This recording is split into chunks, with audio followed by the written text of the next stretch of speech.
నమస్తే, నేను అరవింద్. మీరు చూస్తున్నారు ఇండియా 9 టీవీ ఛానల్. ఇండియా ఇన్సైడ్కి స్వాగతం. తమిళనాడులో తొలి క్రైస్తవ ముఖ్యమంత్రి చంద్రశేఖర్ జోసెఫ్ విజయ్ తొలి ఇన్నింగ్స్ ప్రారంభమైంది. అసెంబ్లీలో ట్రస్ట్ ఓట్ జరిగింది. ఆయన విశ్వాస పరీక్షను ఎదుర్కొన్నారు. టీవీకేకు అనుకూలంగా 144 ఓట్లు వచ్చాయి, వ్యతిరేకంగా 22 ఓట్లు పడ్డాయి. దీంతో ప్రభుత్వం తన మెజారిటీని నిరూపించుకుంది. ఇక్కడ గమనించాల్సిన విషయం ఏమిటి అంటే, తమిళనాడు అసెంబ్లీలో మొత్తం 234 సభ్యులు ఉన్నారు. అందులో టీవీకేకు చెందిన ఒక్క సభ్యుడిని హైకోర్టు ఓటింగ్లో పాల్గొనకుండా ఆపింది. ఎందుకు అంటే అతను డిఎంకే అభ్యర్థిపై కేవలం ఒక్క ఓటుతో గెలిచాడు కాబట్టి. 5 సభ్యులు ఓటింగ్కు దూరంగా ఉన్నారు. వారిలో 4 పిఎంకే సభ్యులు, 1 డిఎంకేకు చెందిన ప్రేమలత. వీరు ఎవరికి మద్దతుగా ఓటు వేయనే లేదు. అన్నా డిఎంకేకు చెందిన 25 మంది ఎమ్మెల్యేలు టీవీకేకు అంటే విజయ్కి మద్దతు ఇచ్చారు. ఇక దేశంలో ఎక్కడ మీరు ఇలాంటి ఉదాహరణ చూసి ఉండరు. ఒక పార్టీ అధికారికంగా చీలకపోయినా వాస్తవానికి చీలిపోయిన పరిస్థితి. అన్నా డిఎంకేకు అసెంబ్లీలో 47 మంది ఎమ్మెల్యేలు ఉన్నారు. అందులో 2/3 అంటే 2/3 వంతు, అందులో 2/3 వంతు సభ్యులు విడిపోవచ్చు.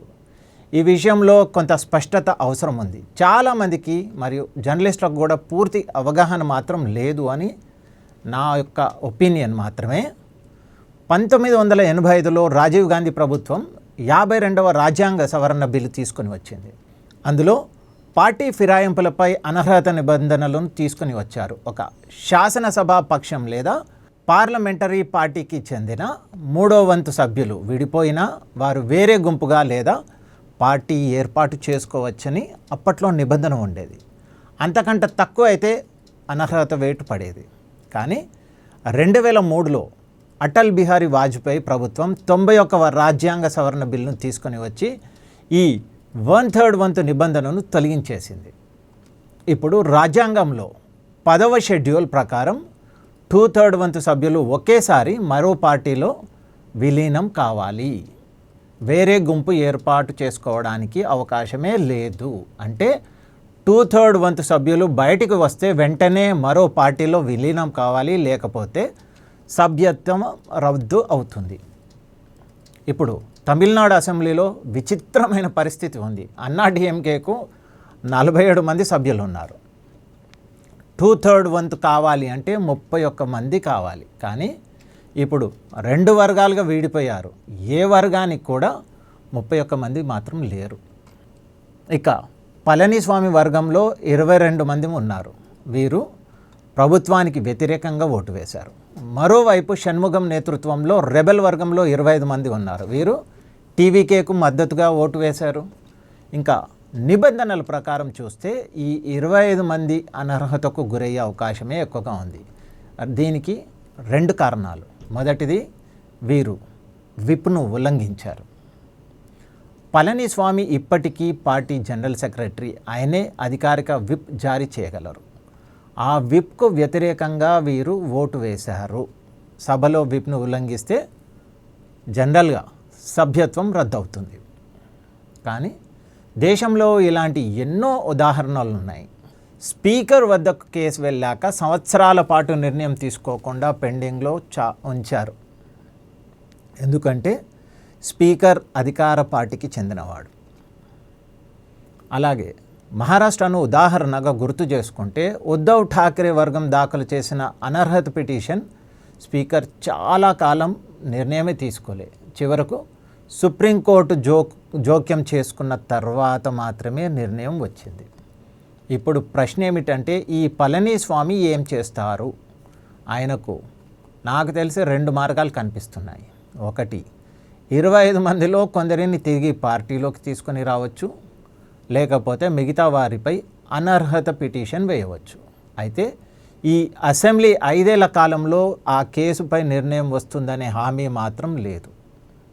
కానీ చర్యలు తీసుకోకపోతే మిగతా 22 మందిలో కొందరు ప్రభుత్వం వైపు వెళ్ళే ప్రమాదం కూడా ఉంది. ఎందుకంటే అక్కడ అధికారంలో ప్రభుత్వం ఉంది కాబట్టి. ఇప్పుడు పరిస్థితి ఎంత క్లిష్టంగా ఉంది చూడండి. కాంగ్రెస్ పార్టీకి 5 ఎమ్మెల్యేలు ఉన్నారు. వారు డిఎంకేకు ద్రోహం చేసి విజయ్కి మద్దతు ఇచ్చారు. డిఎంకే అయితే మా వెనకాల వెన్నుపోటు పొడిచింది కాంగ్రెసే అని ఆరోపిస్తోంది. గత 22 నుంచి 24 సంవత్సరాలుగా కాంగ్రెస్ డిఎంకే కలిసి ఉన్నాయి. కానీ ఎన్నికల ఫలితాల్లో విజయ్ పార్టీకి 108 సీట్లు రావడంతోనే కాంగ్రెస్ వెంటనే డిఎంకేను వదిలి విజయ్ వైపు వెళ్ళిపోయింది. ఇంకా విచిత్రమైన విషయం ఏమిటి అంటే ఇండియన్ యూనియన్ ముస్లిం లీగ్, సిపిఐ, సిపిఎం, విసికే వంటి పార్టీలు టీవీకేకు మద్దతుగా ఓటు వేశాయి. కానీ అవి ఇప్పటికీ డిఎంకే కూటమిలోనే ఉన్నామని చెబుతున్నాయి. ఇలాంటి కలగాపులగం మీరు ఎప్పుడైనా చూసారా? ప్రతిపక్ష కూటమిలో ఉంటూ అధికార కూటమికి ఓటు వేయడం, అయినా ప్రతిపక్షంలోనే కొనసాగడం, ఇది ఎంత విచిత్రమైన పరిస్థితి ఒక్కసారి మీరు ఆలోచన చేయండి. దానికి కారణం ఒక్కటే, ఈ చిన్న పార్టీల ఎమ్మెల్యేలు డిఎంకే ఓట్లతో గెలిచారు. డిఎంకేను పూర్తిగా వదిలేస్తే వచ్చే ఎన్నికల్లో గెలవరని వారికి ఈజీగా తెలుసు. కానీ అధికార ప్రయోజనాల కోసం ప్రభుత్వానికి మద్దతు ఇస్తున్నారు. ఇప్పటి వరకు దేశంలో ఏ అసెంబ్లీలోనూ ఇలాంటి పరిస్థితి మాత్రం రాలేదు. ఈ 25 అన్నా డిఎంకే ఎమ్మెల్యేల మద్దతుతో విజయ్ కాంగ్రెస్ షరతును కూడా ఉల్లంఘించేశారు. కాంగ్రెస్ ఏమన్నది, ఎన్డీఏకు చెందిన ఎవరూ ప్రభుత్వంలో ఉండకూడదు. ఎందుకు అంటే వారు బీజేపీతో ఉన్నారు కాబట్టి మేము సాంప్రదాయక శక్తులతో ఉండం అని చెప్పారు. కానీ ఇప్పుడు కాంగ్రెస్ కూడా విజయ్తోనే ఉంది, అన్నా డిఎంకే ఎమ్మెల్యేలు కూడా విజయ్తోనే ఉన్నారు. అయితే విజయ్ సిద్ధాంతం ఏమిటి అనేది దీంతో అర్థమైపోతుంది. మొత్తానికి ఆయన ఒకే సిద్ధాంతాన్ని అనుసరిస్తున్నారు. ఆ సిద్ధాంతం ఏమిటి అంటే అధికారమే అతిపెద్ద సిద్ధాంతం. అధికారాన్ని అందించే ఏ సిద్ధాంతమైనా సరే అనేది ఆయన ఆలోచనలోనే కనిపిస్తుంది. అన్నా డిఎంకే మద్దతు కావాలా, కాంగ్రెస్ మద్దతు కావాలా, ముస్లిం లీగ్ మద్దతు కావాలా, అందరినీ కలుపుకుంటున్నారు. ప్రభుత్వాన్ని ఏర్పడాలి, కొనసాగాలి అనేదే ఆయన లక్ష్యం. ఇప్పుడు ఇండియన్ యూనియన్ ముస్లిం లీగ్ మద్దతుతో మేము సెక్యులర్ ప్రభుత్వం ఏర్పాటు చేస్తున్నాం అని అంటే ఎవరైనా నమ్ముతారా? అందుకే తమిళనాడులో ఏర్పడిన ఈ తొలి క్రైస్తవ ముఖ్యమంత్రి ప్రభుత్వం ద్రోహం, విభజన, పార్టీ చీలికల ఆధారంగా ఏర్పడిందని చెప్పాలి. ఇంకా ఆ చీలిక దీర్ఘకాలికంగా పూర్తిగా కాలేదు. అది అధికారికమైతే పరిస్థితి ఎలా మారుతుందో చూడాలి. స్పీకర్ నిర్ణయం తీసుకోకపోతే విషయం కోర్టు వరకు వెళ్తుంది. కోర్టులు స్పీకర్కు ఈ గడువులోపు నిర్ణయం తీసుకోండి అని ఆదేశించలేవు. కర్ణాటకలో ఒకసారి మాత్రమే సుప్రీంకోర్టు నేరుగా జోక్యం చేసుకుంది. ట్రస్ట్ ఓటు చర్చను స్పీకర్ 3 రోజుల్లో లాగించడంతో సుప్రీంకోర్టు జోక్యం చేసుకోవాల్సి వచ్చింది. లేకపోతే కోర్టులు సాధారణంగా త్వరగా నిర్ణయం తీసుకోండి అనే సూచన మాత్రమే ఇస్తాయి.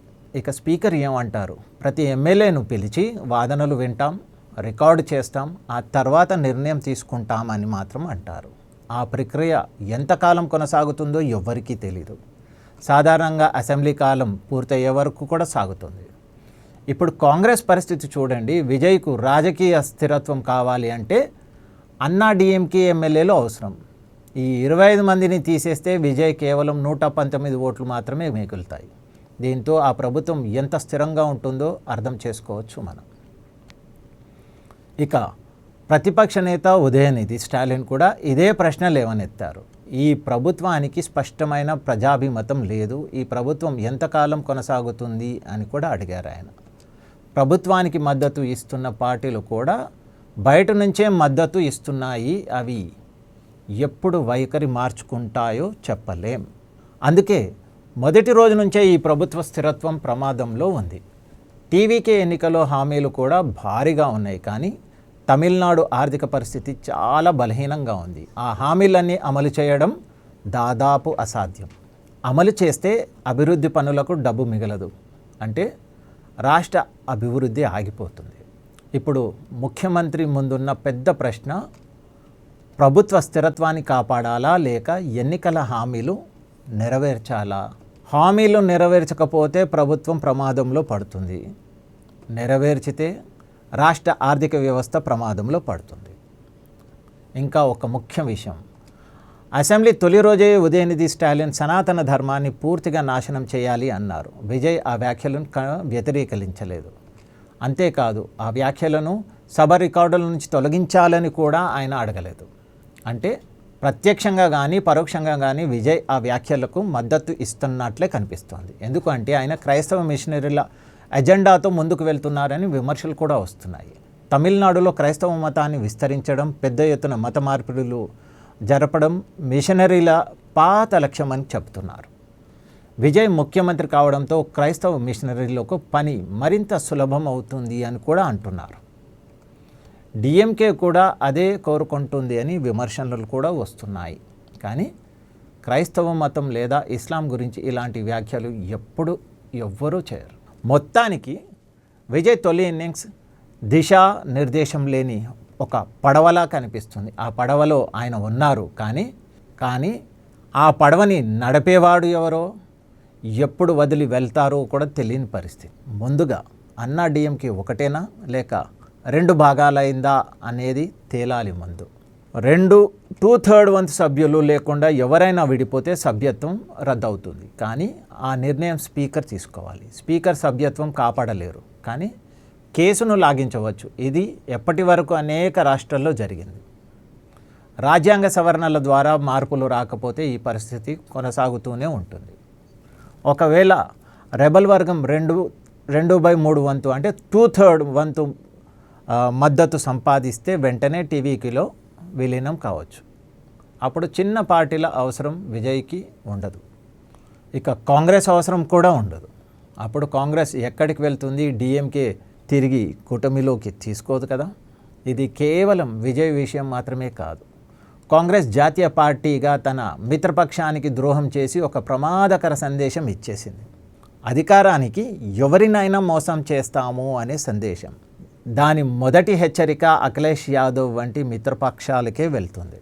ఇప్పుడు ముందుగా అన్నా డిఎంకే పరిస్థితి ఏంటో తేలాలి. తర్వాతే ఈ ప్రభుత్వం ఎంతకాలం నిలుస్తుందో తెలుస్తుంది మనకు. ప్రస్తుతం కనిపిస్తున్న సంకేతాలు చూస్తే ఈ ప్రభుత్వం 5 ఏళ్ళు కొనసాగుతుందనే నమ్మకం కనిపించడం లేదు. అన్నా డిఎంకే 2/3 వంతు ఎమ్మెల్యేలు టీవీకీలో విలీనం అయితేనే ఈ ప్రభుత్వానికి నిజమైన స్థిరత్వం వస్తుంది. సో మరొక విశ్లేషణతో మళ్ళీ కలుద్దాం. దీనిపై మీ అభిప్రాయం ఏమిటో కామెంట్ రూపంలో తెలియజేయండి. అంతవరకు వందే మాతరం, భారత్ మాతా కీ జై, జై హింద్.